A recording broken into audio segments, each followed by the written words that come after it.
But we'll just quickly go into what we have for our viewers. Nice joining us this morning, and this is FCT Brief. Now, the federal government has unveiled a series of reforms in visa and passport administration aimed at making Nigeria more accessible, while also addressing long-standing concerns about documentation, delays, and security. For years, Nigerians at home and abroad have voiced frustrations over the passport issuance, renewal bottlenecks, and complicated visa procedures for visitors. The government says that is about to change. Experts say reforms could help Nigeria project a more welcoming image internationally, while reducing the stress many citizens face in securing travel documents. However, they caution that successful implementation will depend on transparency, technology adoption, and eliminating corruption within the system. But in a twist, the Nigerian Immigration Service says it has increased the fees for 32-page 5-year and 64-page 10-year travel passports. The new fees, which take effect from September 1st, 2025, are about 100% increment over the old fees. As Nigeria steps beyond borders with these new policies, many are hopeful that the era of endless queues and delayed documentation will soon be a thing of the past. ACG James Sunday retired, is a border security and migration management consultant, and he's also the former spokesperson, Nigeria Immigration Service, and he joins us live in the studio this morning. It's good to have you in our studio. Thank you very much for having me. Well, let's jump straight into our discussion. The government promised accessibility to passport, improved accessibility to passport and, mobility through these new reforms rolled out. Yet we've seen these passport fees jump by 100%. Doesn't this promise sort of contradict this new reform? Yes, a Nigerian, first and foremost, and as the former head of media at Nigerian Immigration Service, who retired as an Assistant Controller General, we had the passport reviewed in 2017 after 10 years. The first review was in 2007, and the subsequent one was in 2017. And then we also had one in 2024. And that led to increases at various levels. The present increase or upward review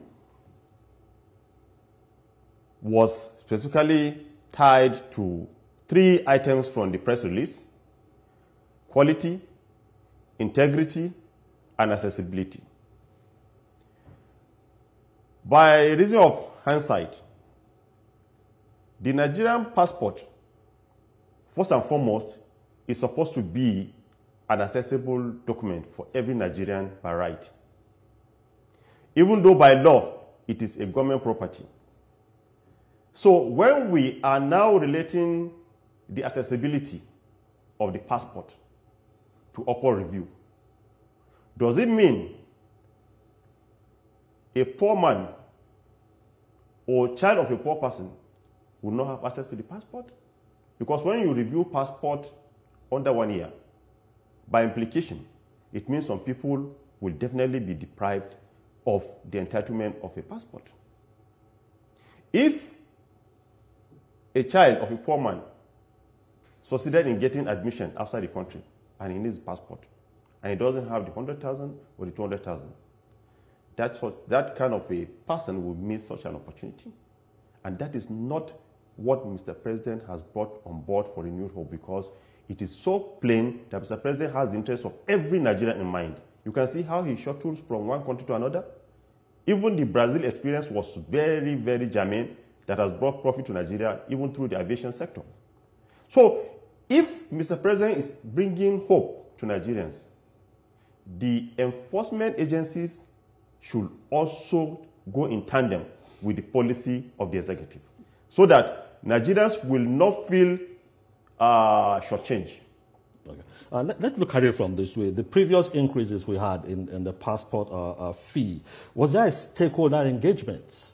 And because with this one now, or the international best practice, do you just have passport fee increased without probably a bill, probably at least stakeholder engagement to know why, and is it justifiable, and when should it be effective? I was part of an administration that actually reviewed passport in 2017. And that administration came on board in 2016 up to 2021. Every perceivable stakeholder were represented, from IOM to labor, because we have labor migration, Ministry of Foreign Affairs, the diaspora.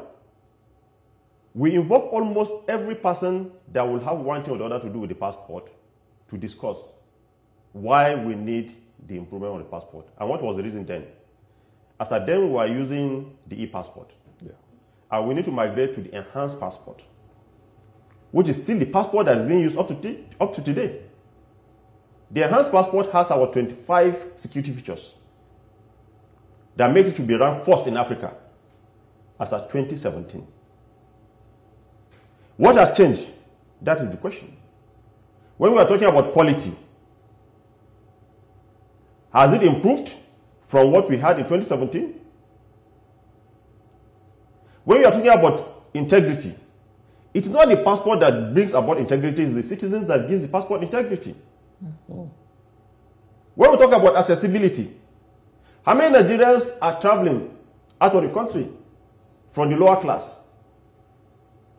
So if a young man succeeded in finishing his university program and secured an admission outside the country, it should be accessible to the passport. But do you know that this Japa syndrome seems to be a thing right now in Nigeria? Do you think this may be a subtle attempt by the government to limit migration now that, you know, the cost of even accessing a passport is quite high? Migration governance is simple. If you don't want citizens to travel, you engage them. And even those that travels, they also remit funds home. So Japa is not a problem. Japa is not a sin. Japa is just the trend.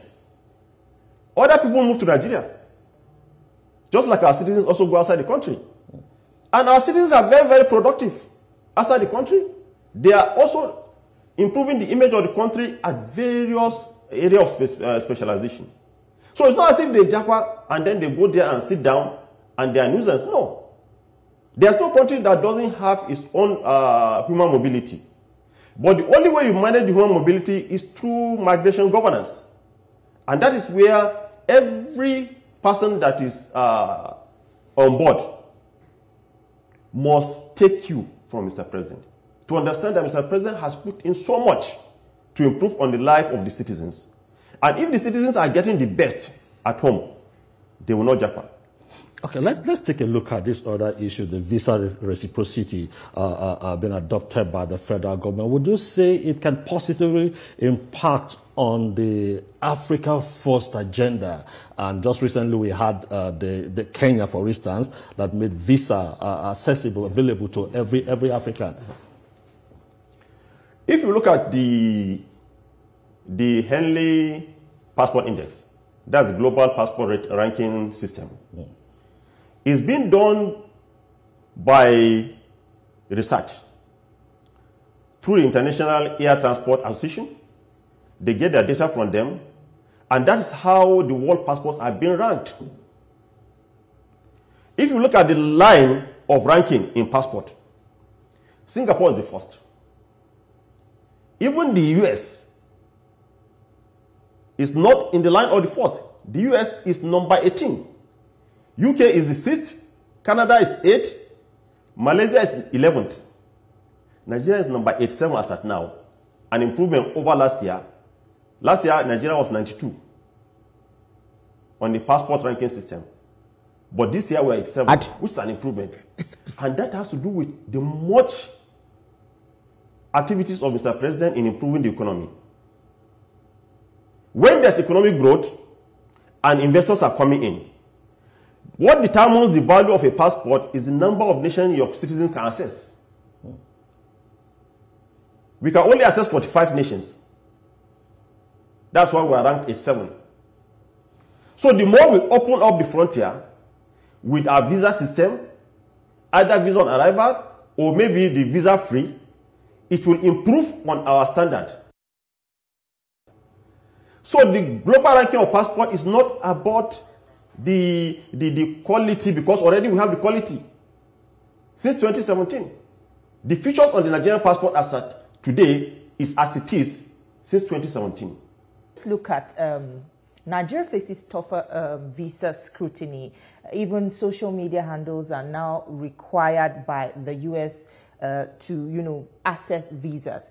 Should Nigeria impose a reciprocal strict sanction on others who are intending to come into Nigeria? And what do you think the implication of this might be? Do you think that we have the muscle to withstand whatever fallout this might, impose on us? See, passport operation is a domestic as well as global issue. When nations decide to put in certain laws to checkmate or to reduce the number of influx into their country, there must be a reason. And that sends signal to also our citizens that they should know how they use the social media. It's a wake-up call. Because for them, they try to regulate the usage of the social media for economic, for policy, and for all benefits. But you see here, we sometimes abuse the use of social media to the extent of, to even the detriment of our economic development. So our citizens must understand the implication of using the social media on the positive side to actually improve on governance, to also give positive criticism where necessary, and to also suggest positively what needs to be put in place to improve the system. Not tearing down the system. Not also antagonizing. Because that is a very valid point. We see a lot of Nigerians, putting a bad name on Nigeria, painting the country with a bad brush. Do you think that's also giving this kind of fallout? Yeah, you see, you can even see, even in the UK, in the last few months, we've been having a lot of battle with Kemi Badenoch that will give certain specification about Nigeria, which is not the status of the country, just for political gain. But everybody understands that when you do that, it is just because you want to gain ground in a foreign land. But nobody should forget the home is coming from. So these are some of the areas where the social media implication comes up. Nigeria should stop giving, amplifying such kind of negative narratives. When such kind of narrative comes from outside, nobody should even give it a second thought, because all narratives that come from us, they don't give it a second thought outside the country. They deal with issues based on what it is within their country. We should not amplify things that are negative. We should rather see positivity in what we are doing, and we should improve on what we have. That will help the level of the integrity of our passport that we're talking of. Talking about improving on what we have, you said earlier that we have about 25 security features on our passport, and that came into existence as far back as 2017. Now, globally, you talked about Africa. Globally, what are those features you think that our passports also should have to further improve on the integrity of the passports? The Nigerian passport has all the features. It's tamper-proof, it's polycarbonate, back cover, it has a chips where all your information are stored, which is very vital for international travels. It's also anti-theft. When you pick somebody else's passport, that's the present enhanced passport, you cannot use somebody else's passport because your thumbprint is #1 for biometric capture. And once you get to the point of departure and your thumbprint, it's your picture that will come out. So if somebody decides to steal your passport, it is not his own picture that will come up, it's your picture. That's why it's very, very easy for individuals to be discovered or apprehended, because the features on the Nigerian passport are so make it sophisticated that any little tampering with the numbering will affect the passport. It will disable it. You sit on it, you break the chip, it will not function. You try to erase any information on it, it will not work, because all those features are configured based on the sophistication of the passport and sensitivity of it. So the Nigerian passport is one of the best passports. In fact, it was the first in Africa as of 2017. So if we have it this way, why is it difficult for us to have a single document that represents our identity instead of having it? You have the driver's license, you have different documents coming out. Why don't we have such synchronized? If we have this passport this good? You see, we are advancing and we're growing. And we're still in the process of growth. Some advanced nations have grown over 100 years, 200 years. We just started in 1960. So we're just 65 years old. So we have a lot of things to do by making sure that our information, particularly our data, has one single end. Either with the NIMC or the Nigerian Immigration Service, there must be a single agency that must have the custody of the data of Nigerians, even for the integrity of the information that we keep and for government policy. Because you see, the Nigerian passport is part of global migration governance.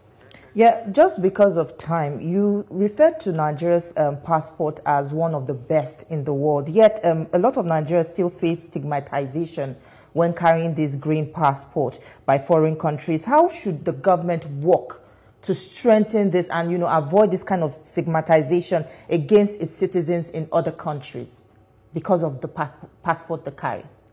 This stigmatization comes as a result of citizens' integrity, just like I mentioned earlier on.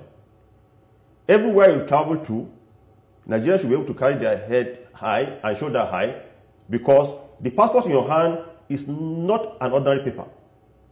And it can compete head-on with every other passport in the world because of the nature of the passport, because the standard given to the passport is a global standard. And the rating of this passport is not based on the citizens alone. It's based on the quality, the number of countries you can access, either with visa or visa-free. This is what brings about the rating of the passport globally. So our citizens must improve on their integrity.